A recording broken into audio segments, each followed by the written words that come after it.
Hey guys, it's Anna, and I've got a longer video for you today, if you'll bear with me. I wanted to walk you through all the settings that you have available to you in your Zoom web portal, just so that you can make some informed decisions about how you want to set up your Zoom settings. So I'm starting in the employee portal. I'm going to click on the Zoom button and then click on Sign In. You can always check if you're signed in correctly to Zoom by clicking up here on your profile picture or your initials, and it should say licensed. Down the left-hand side, I'm going to click on Settings, and under Settings, there are three different tabs: Meeting, Recording, and Telephone. I'm going to go through Meeting in detail. We're going to look at a couple things on recording. Most of that isn't anything you would need to mess with, and we're not going to look at telephone at all. Since most of us aren't using it through the telephone, we're just going to leave it on the default settings there. So I'm going to just walk you through these settings. Of course, you want to make sure waiting room is always turned on. That's an extra layer of security for you, that only people that you want in your meeting make it into your meeting. You'll remember during our faculty meeting, we went to Edit Options under Waiting Room Options and changed this. So you want it to look just like this screen looks. Users who are not in your account, etc. And then this Google address is typed in there, g.gcpsk12.org. And you want to leave the bottom portion on hosts and co-hosts only, because you don't want students to be able to admit participants from the waiting room. You can choose to customize your waiting room. I did recommend that you put in some kind of statement that lets students know if they landed in the waiting room, a reminder about how they're supposed to log in. You could also add an image here. I've got the Parkview crest. You could add your Bitmoji or whatever. That's completely optional. You don't have to do that, but it is an option for you. All right. I'm going to leave most of these on their default settings.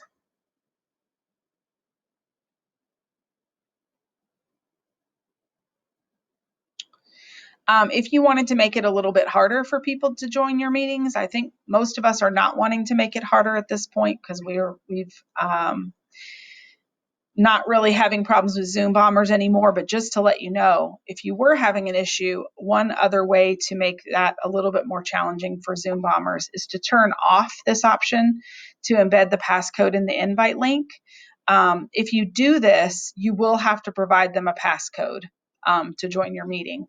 And they would have to enter that passcode to join. So, but that is an option if you're having an issue. Of course, if students can share the link to your meeting, they can also share the passcode, but it's a little bit more of a hoop to jump through for people who are trying to Zoom bomb.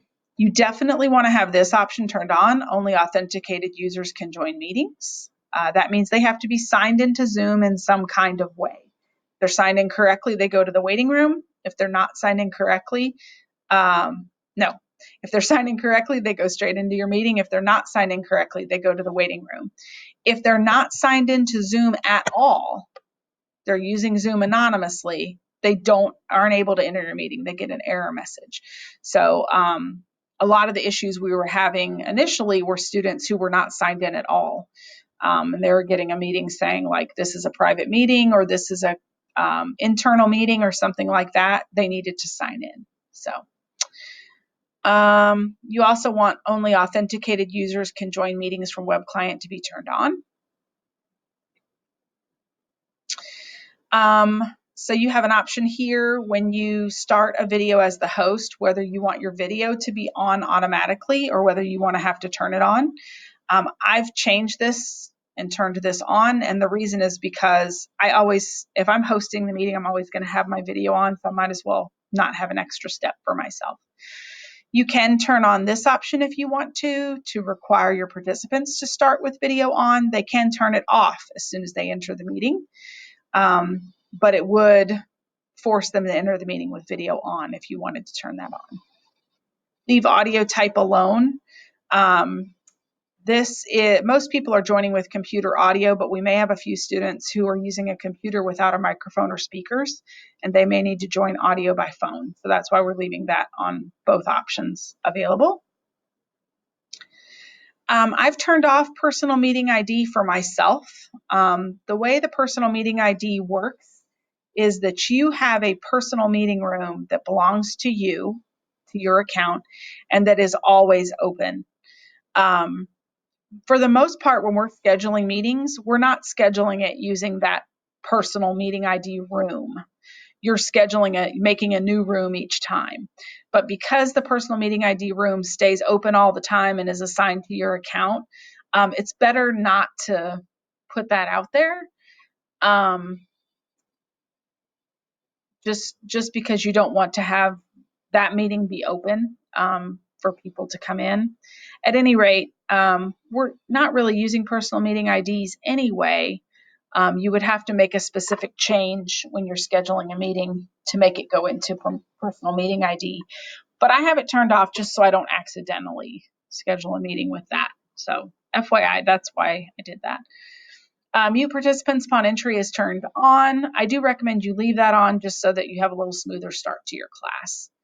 You could turn on upcoming meeting reminders if you want to get desktop notifications down here when meetings are coming up, and to set the time for how soon you want to get that reminder, you'll go into the desktop client, the app down here, into settings and set what you want the reminder time to be. You do have an option to turn chat off completely here if you don't want to have chat in any of your meetings. I prefer to leave it on, especially for class, to allow students to be able to ask you questions, at least, because if you turn it off completely, they can't even ask you a question.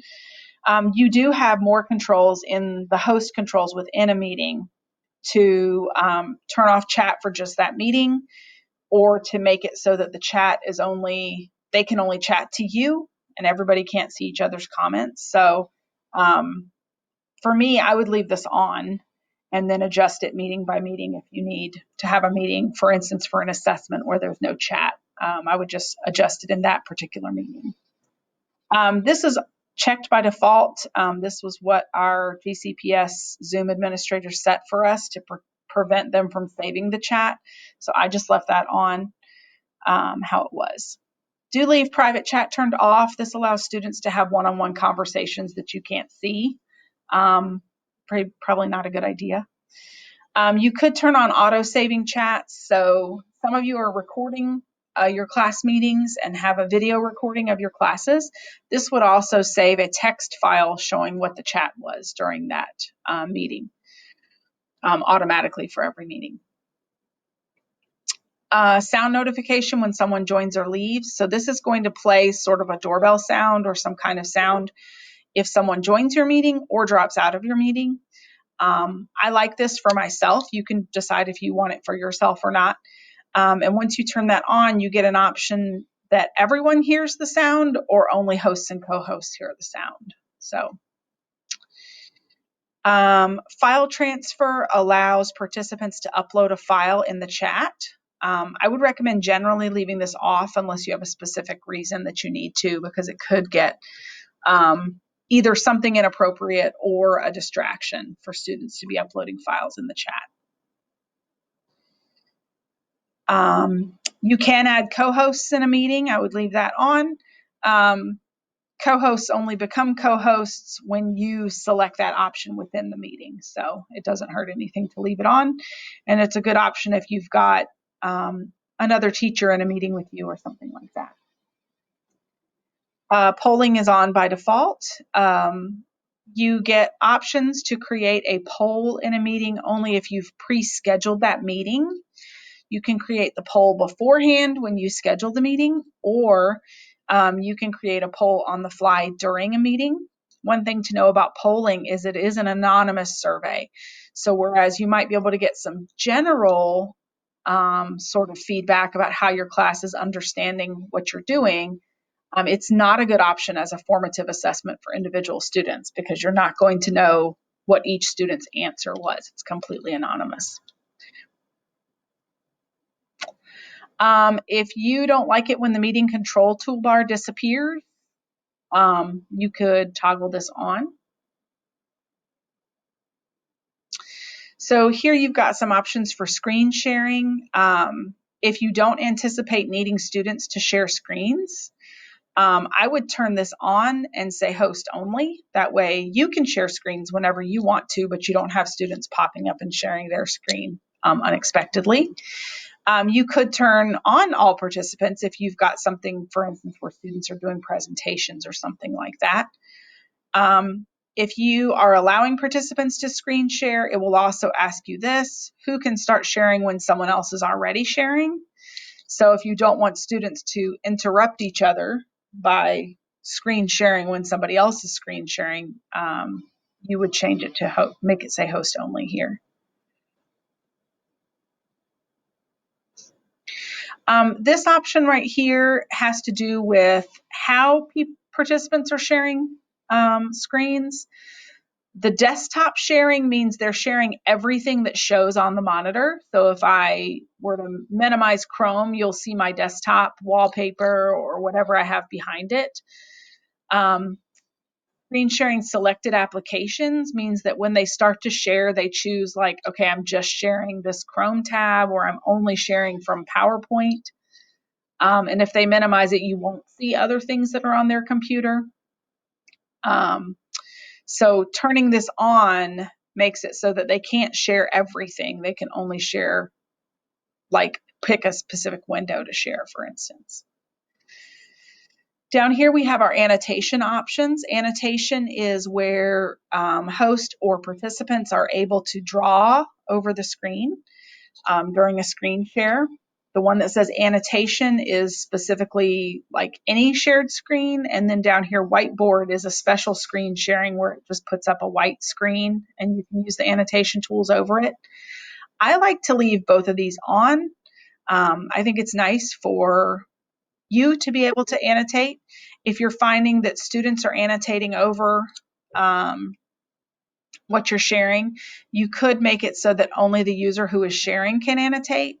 And since I went up here and said, I'm the only one that can screen share, if only the person who is sharing can annotate, that means I'm the only one that can annotate in my meeting. You do also have some host controls within the meeting to open up and allow them to annotate or not. So that's an option within the meeting as well. You also have an option within the meeting to show the name of who did the annotation next to each annotation. That way, if they did something, if you needed them to be able to annotate for an instructional reason and somebody did something inappropriate, it's going to show who did that. It won't be anonymous. You can choose to allow your whiteboard to be saved. It doesn't automatically save it if you check that. It just gives you an option. So I think it's a good idea to leave that checked. You could do autosave if you're doing regular lessons on that whiteboard within Zoom and you want to save those images to provide them later for students. Remote control means that when somebody is sharing, they can grant permission for another user to come in and control the thing they're sharing. So for instance, I could share a PowerPoint and I could let a specific participant run my PowerPoint for me. So that's what that means. It doesn't hurt to leave it on because remote control only happens when the person who's screen sharing goes in and says, okay, I want to allow this participant to remote control me. Nonverbal feedback, I have it on. You could turn it off if you find it distracting, but I think it's really helpful. This is in the participants panel. It gives the participants an option to use a little yes icon, no icon, hand raise, etc. These stay on until you or the participant clears it. And it's a quick way to take a read of the room. So, is everybody finished with the example and can we move on? Click yes, and then you can look down your participants panel and see if everybody basically has yes there. That's nonverbal feedback. Meeting reactions is a similar but slightly different thing where the students or participants can show an emoji in the corner of their little video screen. So it might show hand clapping or a thumbs up or something. It shows for 10 seconds and then disappears automatically. So that's not a good way to do like hand raise, for instance. but if you find it distracting, you could turn that off. Allow remove participants to rejoin. This means if you kick someone out of your meeting, if you, the host, kick this person out, remove them, can they rejoin that particular meeting? The way this works is if you have a recurring meeting that has the same link every day, and you remove them, they will not be able to rejoin that session of that meeting, but they can rejoin if you start a new session of that meeting. So if you kick them out on Monday and then you're using that same link on Tuesday, they'll be able to rejoin on Tuesday.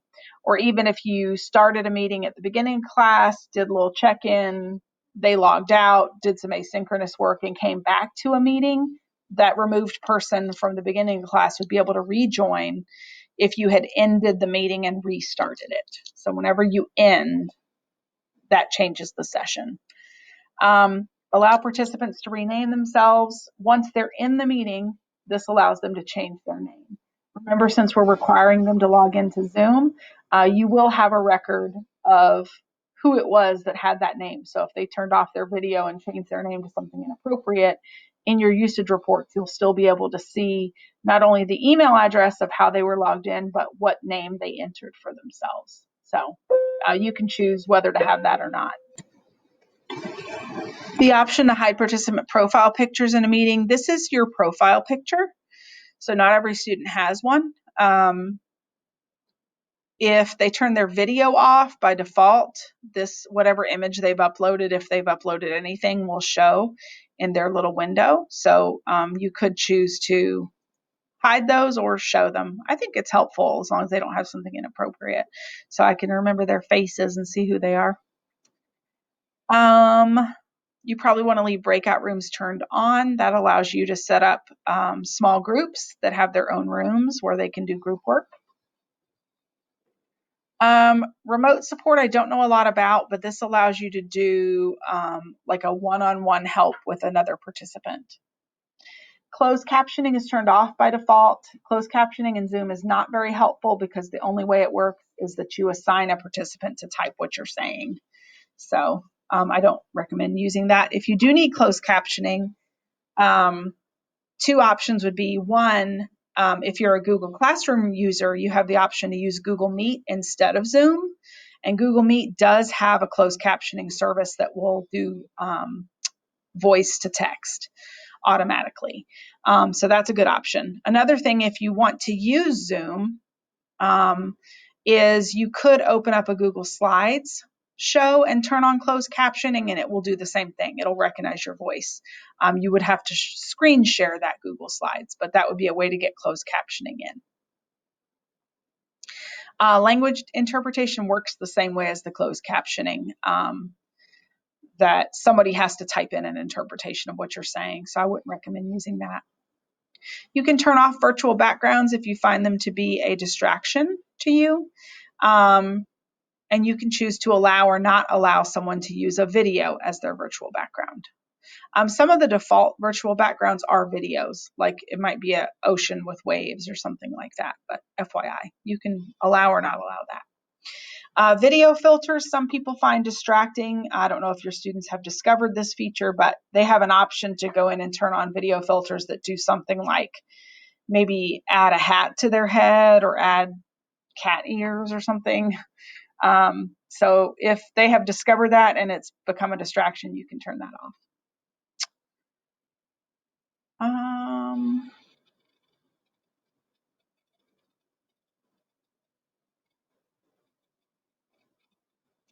I'm just skipping over things that I don't think have a lot of value for us to look at.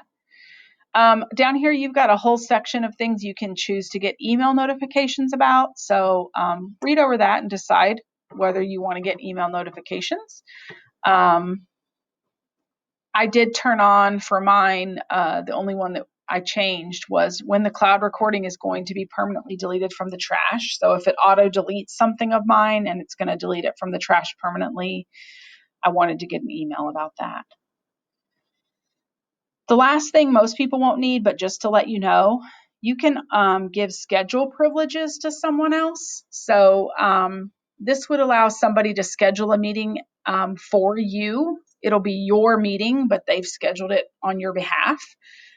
So, for instance, a clerk might do this for an administrator, or if you've got a paraprofessional or a substitute teacher, you might allow them to schedule meetings on your behalf. And to do that, you would assign a scheduling privilege to and click the plus and put their email address in. They do need to already be a Zoom user, which means they will have at some point had to go into the employee portal and click that Zoom button and log into their account. That's it for meeting settings.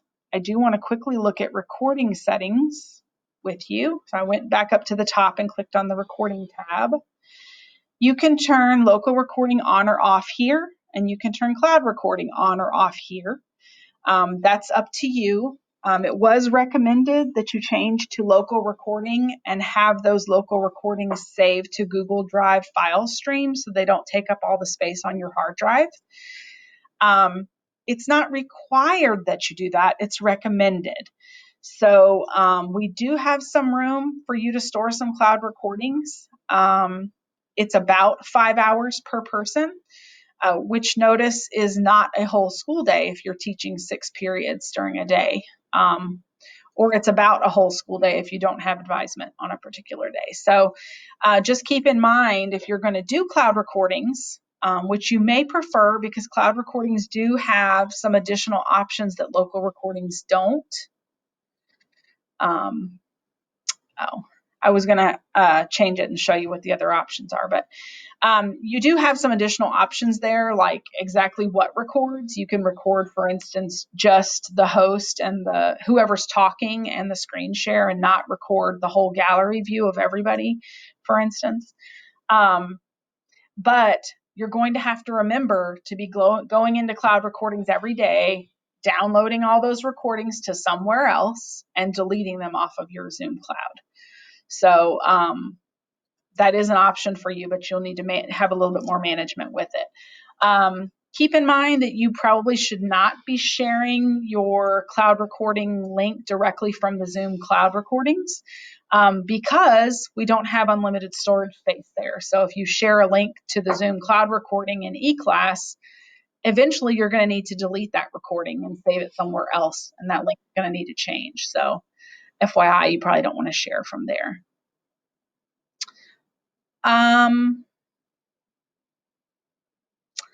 I'm going to leave everything else here alone. I will mention at the very bottom here, you could turn on recording disclaimer, up to you. This just gives a little message to the participants, letting them know this meeting is being recorded. And you can customize what it says. It does not give them any option to turn it off or anything like that. It just lets them know they're being recorded. So FYI, you could turn that on. That's about all I would have you do under recordings. There's nothing I want to look at under telephone. One more thing I did want to point out to you, even though we went through our meeting settings and required that only authenticated users can join, I do want to remind you that you also need to set that setting within each meeting.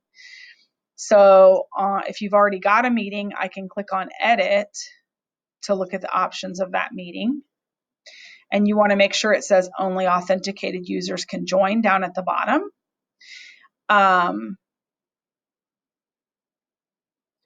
If you're scheduling a new meeting, same thing. When you get down to the bottom, you want to make it say only authenticated users can join. There we go. When you're scheduling the meeting. So just remember to do that whenever you're scheduling a new meeting. You can also remember use a meeting template for any meeting that you've set up, and then use that template to make new meetings, and that way you don't have to remember to make those adjustments to the settings each time. So I think that's everything I have. Sorry for the length of the video, but I hope it was helpful to you. Please let me know if you have any questions. Feel free to put in a ticket if you want help from afar, like an email, for instance, or make an appointment if you need to sit down with me and go over some of this together. I'll be happy to do that with you. Thanks, guys. Bye.